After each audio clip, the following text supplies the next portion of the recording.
Baik, Assalamualaikum warahmatullahi wabarakatuh.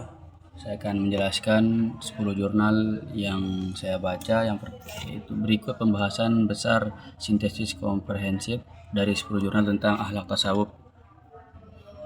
Pembahasan ini menggabungkan ide pokok dari semua jurnal menjadi satu uraian utuh, sistematis, dan mendalam yang dapat digunakan sebagai landasan teori atau bagian pembahasan skripsi atau artikel ilmiah.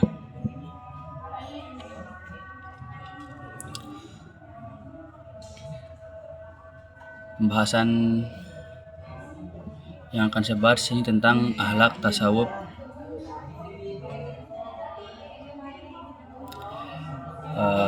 Satu, hakikat akhlak tasawuf. Seluruh jurnal menegaskan bahwa akhlak tasawuf merupakan inti dari ajaran tasawuf dan puncak dari perjalanan spiritual seorang muslim. Tasawuf tidak hanya berfokus pada aspek mistik, tetapi justru menempatkan perbaikan akhlak sebagai tujuan utama. Dalam pandangan para sufi klasik dan modern, akhlak tasawuf adalah proses pembentukan pribadi manusia agar mencapai kesucian hati atau tazkiyatun nafs, kedekatan dengan Allah dan manifestasi akhlak mulia dalam kehidupan sehari-hari. Kemudian tahapan pembinaan akhlak tasawuf. Seluruh artikel konsisten menjelaskan 3 tahapan tasawuf akhlak. Yang pertama, takhalli, membersihkan diri dari akhlak tercela, meliputi pembersihan hati dari sifat sombong, dengki, riya, tamak, dan berbagai penyakit batin lainnya. Proses ini identik dengan mujahadah an-nafs, yakni perjuangan menundukkan hawa nafsu. Yang kedua, tahalli, menghias diri dengan akhlak terpuji. Setelah hati dibersihkan, seorang mengisinya dengan sifat sabar, jujur, ikhlas, syukur, adil, amanah, tawadhu, dan akhlak mulia lainnya. Ini merupakan proses pembentukan karakter positif yang mempengaruhi perilaku lahiriah.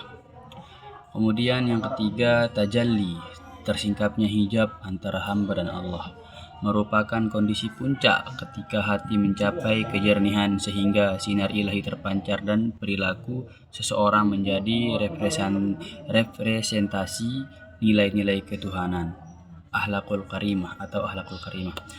Tahapan ini menjadi pilar dalam semua jurnal yang kemudian yang ketiga, relasi akhlak tasawuf. Semua jurnal menyimpulkan bahwa tasawuf adalah sumber akhlak dan akhlak adalah tujuan akhir tasawuf. Artinya seseorang dianggap berhasil dalam tasawuf bukan karena pengalaman spiritual yang luar biasa, tetapi karena perubahan akhlak yang terlihat nyata. Tanpa akhlak, praktik tasawuf kehilangan makna. Kemudian yang keempat, nilai-nilai akhlak yang ditekankan. Nilai akhlak yang paling sering muncul dalam semua artikel antara lain yang pertama kejujuran, yang kedua kesabaran, terus keikhlasan, syukur, keadilan, tawadhu, amanah, cinta kepada Allah itu mahabbah, menjauhi penyakit hati.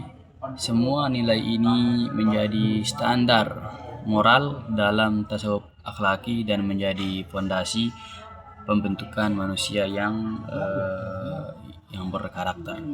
Yang kelima, metode pembinaan akhlak tasawuf.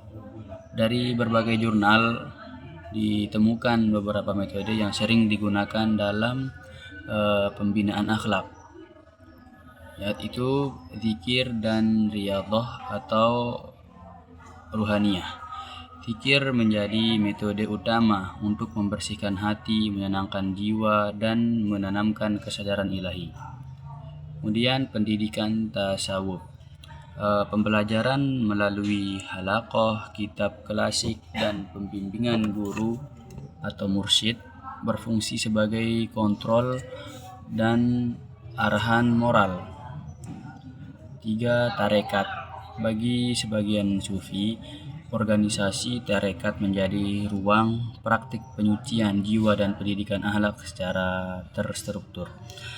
Kemudian pengendalian diri dan introspeksi, muhasabah. Ini adalah kunci pembersihan hati dan perbaikan akhlak secara konsisten. Kemudian ada yang keenam, ada relevansi akhlak tasawuf dalam kehidupan modern. Salah satu artikel menegaskan pentingnya tasawuf di era modern. Nilai-nilai tasawuf dianggap mampu mengatasi kekosongan spiritual manusia modern melawan hedonisme dan materialisme, menumbuhkan etika sosial seperti toleransi, empati, dan keadilan, membentuk karakter bangsa melalui pendidikan moral dan spiritual, menciptakan ketenangan batin di tengah tekanan hidup. Dengan demikian, tasawuf menjadi solusi moral sekaligus spiritual untuk berbagai problem manusia masa kini. Kemudian yang ketujuh, akhlak tasawuf sebagai pembentukan karakter.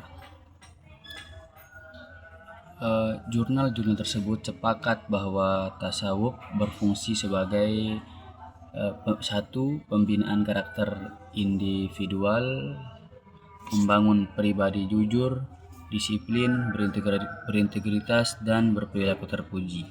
2. Pembinaan karakter sosial, melahirkan pribadi yang peduli, penyayang, adil, dan tidak merugikan orang lain.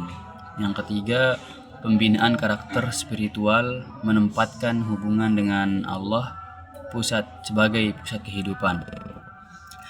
Karena itu, tasawuf dianggap sebagai sistem pendidikan akhlak paling lengkap dan mendalam. Kemudian yang kedelapan, akhir perjalanan insanul kamil.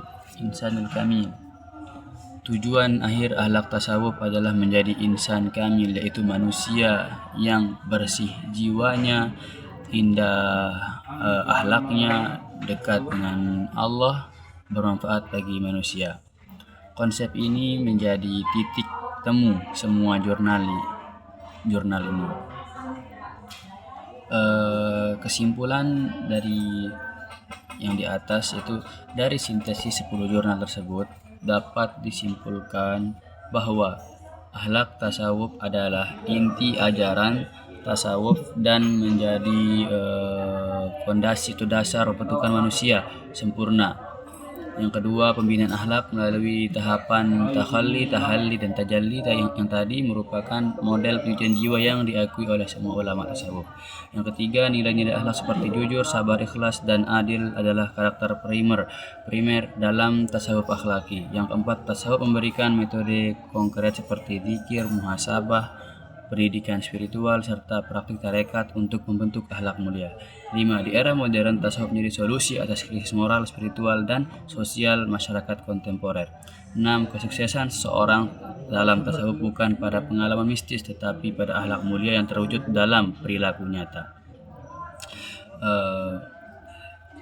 Mungkin ini yang saya bisa sampaikan dari 10 jurnal yang saya baca. Sekian, wassalamualaikum warahmatullahi wabarakatuh.